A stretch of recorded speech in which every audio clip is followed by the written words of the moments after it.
आज हम पढ़ेंगे केमिस्ट्री का चैप्टर 1, जिसका नाम है केमिकल रिएक्शन। केमिकल रिएक्शन सुन के हमारे माइंड में क्या आता है? The process in which one और more than one substance react together and form a new substance with its new properties is known as chemical reaction. मतलब वो एक सब्सटेंस या एक से ज्यादा सब्सटेंस जो रिएक्ट करके एक नया सब्सटेंस बनाए, जिसकी एक नई प्रॉपर्टी हो, वो कहलाता है chemical reaction. For example, H2 plus O2 forms H2O। इसमें हाइड्रोजन जो है वो गैसियस स्टेट में है, ऑक्सीजन जो है वो भी गैसियस स्टेट में है, लेकिन जो H2O है वो लिक्विड स्टेट में है। ये हो गई एक प्रॉपर्टी कि पहले जो दोनों रिएक्टेंट थे वो गैसियस स्टेट में थे, लेकिन जो नया प्रोडक्ट बना वो लिक्विड स्टेट में है। यही कहलाता है केमिकल रिएक्शन। ये जिस तरीके से हमने रिएक्शन को लिखा है इसे कहा जाता है केमिकल इक्वेशन। केमिकल इक्वेशन क्या होता है? The representation of chemical reaction is known as chemical equation. The representation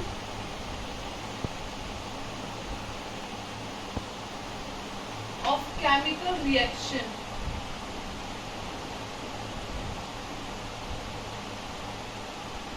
is known as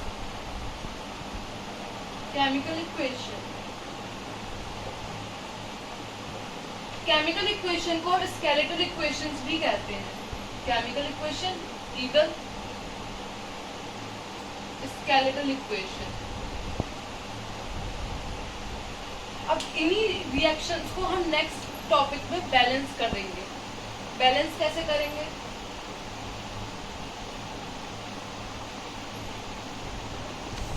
H2 plus O2 makes H2O, यही है। इसमें बैलेंस करना क्या होता है? सबसे पहली बात बैलेंस करना होता है कि रिएक्टेंट और प्रोडक्ट दोनों साइड पे इक्वल नंबर ऑफ एटम्स का होना। लेफ्ट हैंड साइड जो होता है वो होता है रिएक्टेंट, और राइट हैंड साइड जो होता है वो होता है प्रोडक्ट। रिएक्टेंट और प्रोडक्ट दोनों तरफ से एटम्स का इक्वल होना कहलाता है बैलेंस्ड केमिकल इक्वेशन। बैलेंस करते हैं, इस तरफ रिएक्टेंट की साइड पे हाइड्रोजन के 2 एटम है, ऑक्सीजन के भी 2 एटम है, लेकिन प्रोडक्ट की साइड पे हाइड्रोजन के 2 एटम है और ऑक्सीजन का 1 एटम है। अब इसको बैलेंस करेंगे। बैलेंसिंग वहां से स्टार्ट करते हैं जहाँ पे कम एटम हो। ऑक्सीजन का यहाँ 1 एटम है, यहाँ ऑक्सीजन के 2 एटम है, तो हम यहाँ ऑक्सीजन की इंटू कर देंगे 2 से, तो यहाँ ऑक्सीजन के 2 एटम हो गए। अब यहाँ पे 2 की मल्टीप्लाई हाइड्रोजन के एटम्स के साथ भी हो, तो 2 4 4 हाइड्रोजन के एटम 4 हो गए। लेकिन अब ऐसे करने से हमारे हाइड्रोजन के जो एटम है वो डिसबैलेंस हो जाते हैं, जिसकी वजह से हम यहाँ पे हाइड्रोजन की 2 से मल्टीप्लाई करेंगे और ये भी हो जाएगा 4। अब इसके अकॉर्डिंग हम देखें तो हाइड्रोजन के हो गए 4 एटम, ऑक्सीजन के 2 एटम, इधर हाइड्रोजन के 4 और इधर ऑक्सीजन के 2। इसके अकॉर्डिंग दोनों तरफ इक्वल नंबर ऑफ एटम्स हो गए। तो ये जो इक्वेशन आई है ये हो गई हमारी बैलेंस्ड केमिकल इक्वेशन। अब मैं आपको बताऊंगी लिमिटेशंस ऑफ केमिकल इक्वेशंस के बारे में। केमिकल इक्वेशंस कुछ लिमिटेशंस है। पहली, chemical equation does not indicate the physical state. Chemical equation जो होती है वो कोई भी फिजिकल स्टेट के बारे में डिस्कशन नहीं करती, ना ही ये बताती कि जो हमारा सब्सटेंस है, कंपाउंड या प्रोडक्ट है वो किस स्टेट में है, वो सॉलिड स्टेट में है, वो लिक्विड स्टेट में है, गैसियस में है या एक्वस मीडियम में। वो ऐसी किसी चीज के बारे में कोई डिस्कशन नहीं करती। Second point, chemical equation doesn't indicate whether the reaction occurs with evolution of gas और separation of precipitate. Chemical of equation ये भी नहीं इंडिकेट करती कि जो रिएक्शन है, जो इक्वेशन है वो इवोल्यूशन ऑफ गैस के साथ हो रही है या सेपरेशन ऑफ प्रेसिपिटेट। मतलब इवोल्यूशन ऑफ गैस मतलब कि रिएक्शन जो हो रही है उसमें कोई एक गैस इवॉल्व हो रही है, कोई एक गैस निकल रही है, ऐसा वो कुछ नहीं बताता। ना ही ये बताता कि रिएक्शन में कोई प्रेसिपिटेट फॉर्म हो रहा है, ऐसा कुछ भी नहीं बताता। उस चीज को डिनोट करने के लिए हम अपनी तरफ से कुछ डिनोशंस यूज करते हैं, जैसे कि स्टेट डिनोट। सॉलिड स्टेट को हम डिनोट करते हैं एस सिंबल से, लिक्विड स्टेट को हम डिनोट करते हैं एल सिंबल से, गैसियस को डिनोट करते हैं जी से, एक्वस मीडियम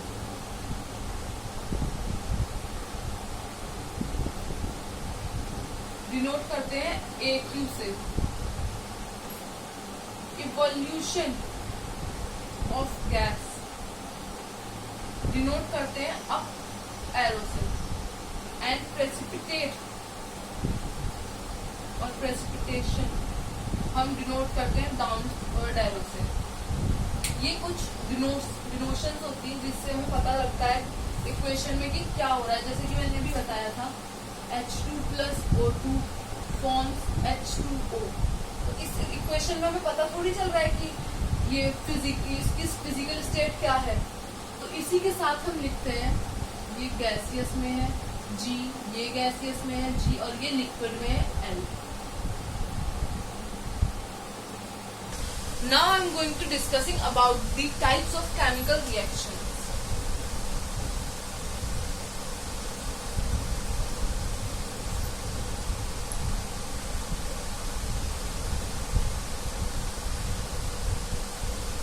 केमिकल रिएक्शंस का फर्स्ट टाइप होता है कॉम्बिनेशन रिएक्शन।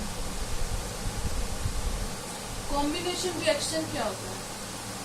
वो रिएक्शन जिसमें दो तरीके के कंपाउंड्स मिलके एक नया कंपाउंड या प्रोडक्ट फॉर्म करते हैं। नेक्स्ट होता है डीकम्पोजिशन रिएक्शन।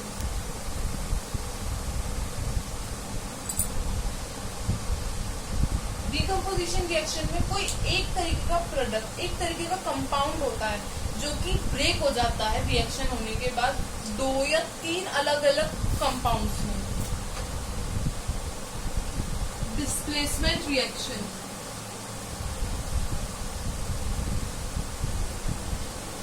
डिस्प्लेसमेंट रिएक्शन में more reactive metal less reactive metal को अपने प्लेस से डिस्प्लेस करके खुद आ जाता है। Double displacement reaction.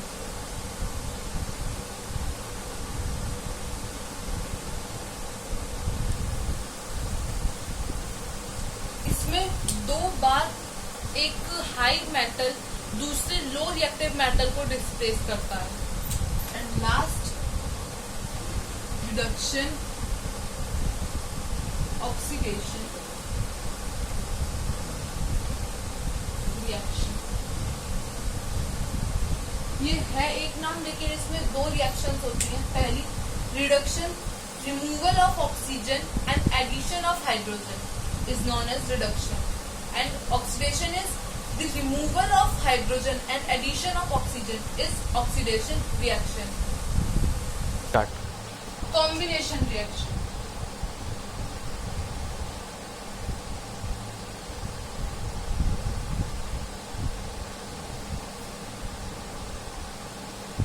Combination reaction में दो तरीके के कंपाउंड और सब्सटेंस रिएक्ट करके एक नया कंपाउंड बनाते हैं। फॉर एग्जाम्पल इसकी जनरल फॉर्म बताती हूँ।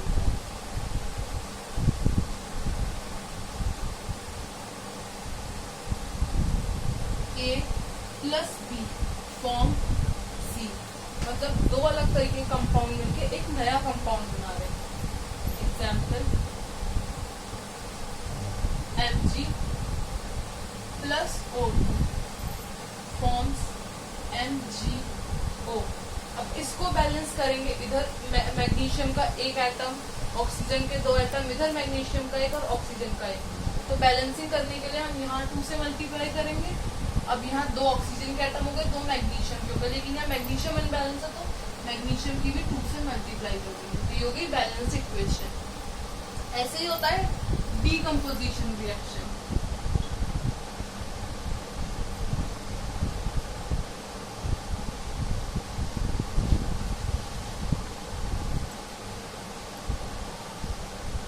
डीकम्पोजिशन रिएक्शन की जनरल फॉर्म होती है, एक कंपाउंड होता है A जो कि रिएक्ट होके दो अलग कंपाउंड में ब्रेक हो जाता है। ये हो गई इसकी general equation. Example FeSO4 from Fe2O3 plus SO2 plus SO3। ये हो गई decomposition reaction. Cut decomposition reaction 3 तरीके की होती है। Thermal,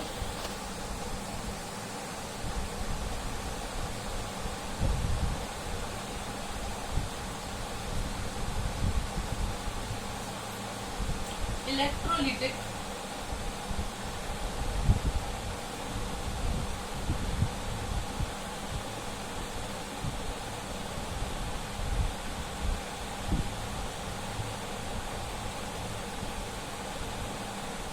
and photo decomposition reaction.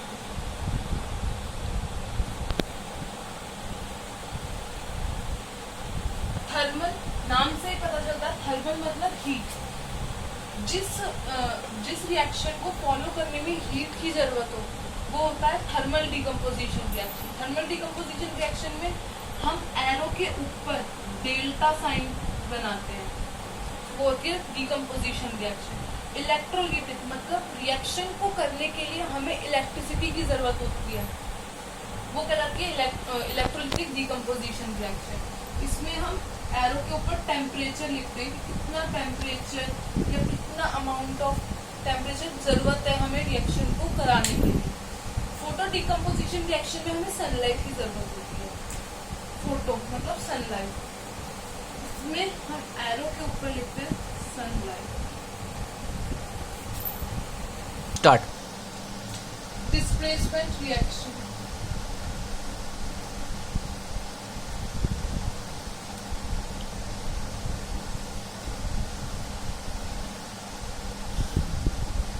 Displacement reaction में एक मोर रिएक्टिव एटम अपने से लेस रिएक्टिव एटम को डिस्प्लेस कर देता है उसके सॉल्ट में से।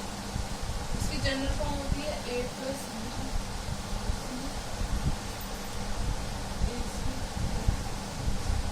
फॉर एग्जाम्पल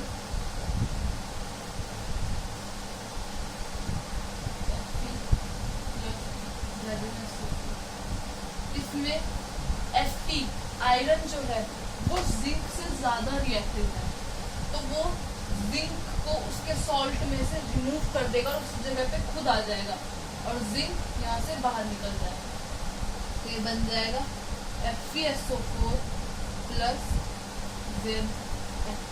ये होती है डिस्प्लेसमेंट रिएक्शन, जिसमें एक सॉल्ट में से रिमूव कर देता है more reactive atom. Double displacement,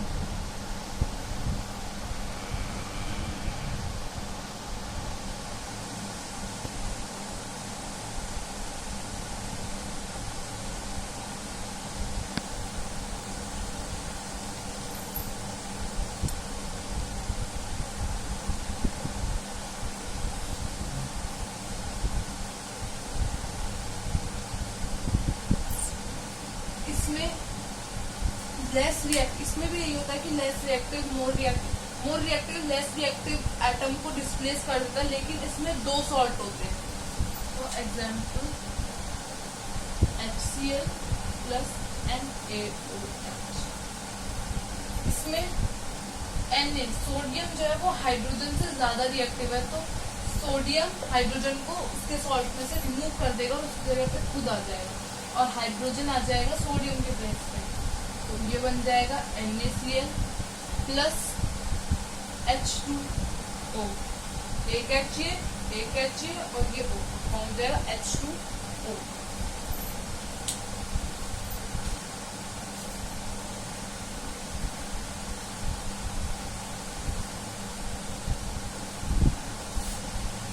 अब आता है ऑक्सीडेशन रिडक्शन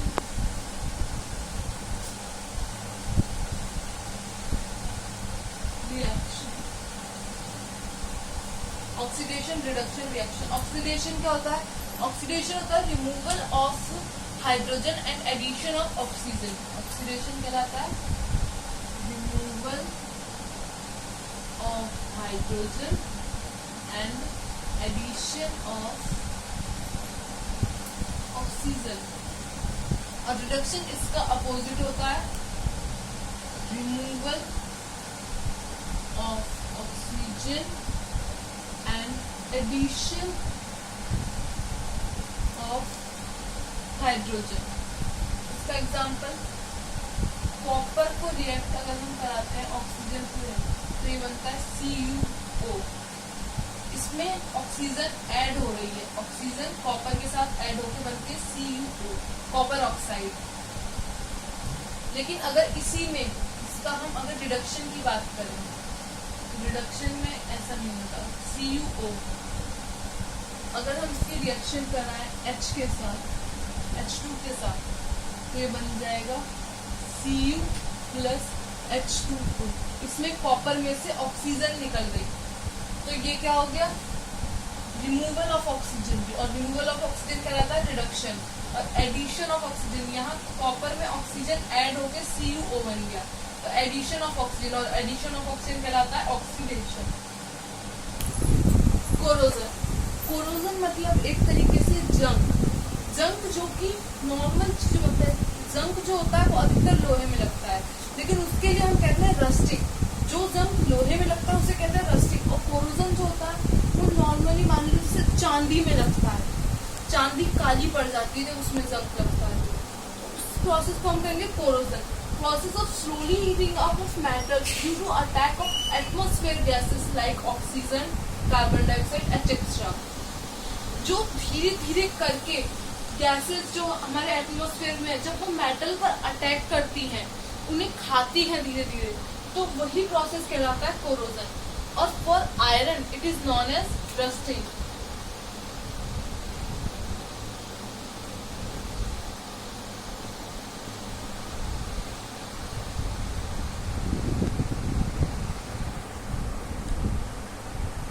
आयरन के लिए इस प्रोसेस को हम रस्टिंग कहते हैं।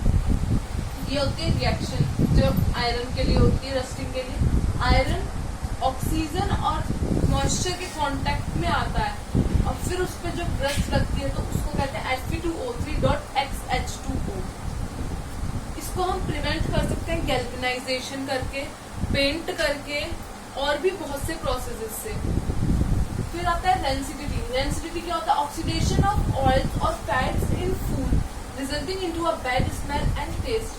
जब खाना या ऑयल, फैट, जब ये सब चीजें ऑक्सीडाइज हो जाती हैं, ये ऑक्सीजन के कांटेक्ट में आ जाती हैं या इनमें ऑक्सीजन का एडिशन हो जाता है, तब उनमें से बैड स्मेल आने लगती है, उनका टेस्ट खराब हो जाता है, जिसकी वजह से हम कहते हैं कि वो रेंसिड हो गई, मतलब उनमें रेंसिडिटी हो गई। इसको भी प्रिवेंट करने के तरीके हैं कि हम जो पैकेट्स होते हैं उनमें नाइट्रोजन गैस फिल कर दें या और भी बहुत कुछ।